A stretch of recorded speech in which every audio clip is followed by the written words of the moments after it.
Hi hello welcome back to our YouTube channel. ఇప్పుడైతే జోలో chip video ట్రెండింగ్లో ఉంది కదా. నేను కూడా జోలో చిప్ ఆర్డర్ చేశాను. మా హస్బెండ్ మీద ఫ్రాంక్ చేద్దామని ఆర్డర్ చేశాను. మా హస్బెండ్ రియాక్షన్ ఎలా ఉంటుందో చూసేద్దాం. నాతో పాటు మీరు కూడా చూసేయండి. అయితే నేను మా మామయ్యతోటి పానీపూరి తెప్పించుకున్నాను మా హస్బెండ్ని ఫ్రాంక్ చేద్దామని. ఫస్ట్ అయితే నేను జోలో చిప్ని ఓపెన్ చేశాను. ఓపెన్ చేసిన తర్వాత పానీపూరిలో ఫస్ట్ పప్పు వేశాను.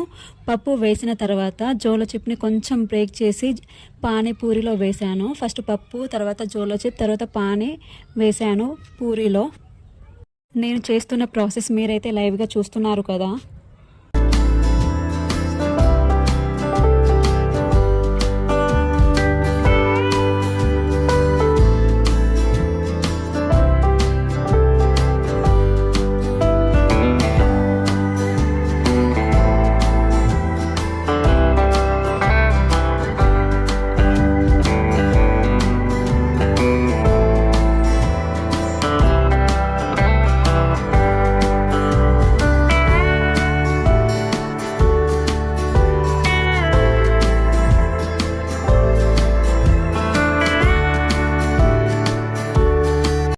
పూరీలు నేను మా హస్బెండ్కి ఇచ్చే ముందు నేనైతే కొంచెం జోలో చిప్ని టేస్ట్ చేశాను. చాలా కారంగా ఉంది.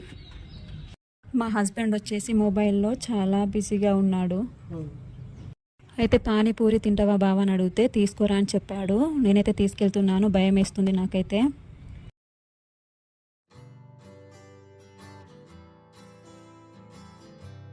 అయితే నేను మా బావకైతే పానీపూరి తీసుకెళ్ళి ఇవ్వంగానే చాలా ఎక్సైట్మెంట్గా తీసుకొని తింటున్నాడు. నాకైతే ఇన్నర్ ఫీలింగ్ చాలా భయంగా ఉంది, మా బావ రియాక్షన్ ఎలా ఉంటుందో అని.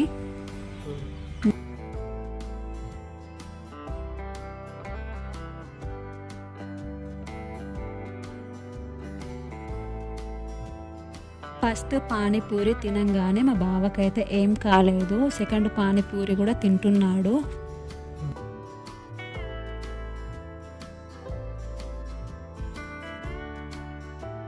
మా బావకైతే రియాక్షన్ స్టార్ట్ అయిపోయింది. మీరు కూడా చూసేయండి వీడియోలో.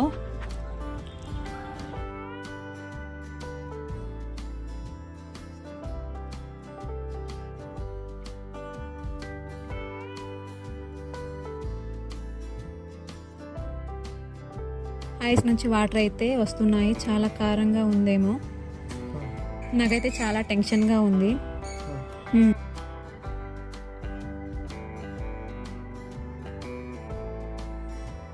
నుంచి వాటర్ రావడం అయితే చూస్తున్నారు కదా మీరైతే. చాలా కోపంగా అయితే వాటర్ తెమ్మని అంటున్నాడు.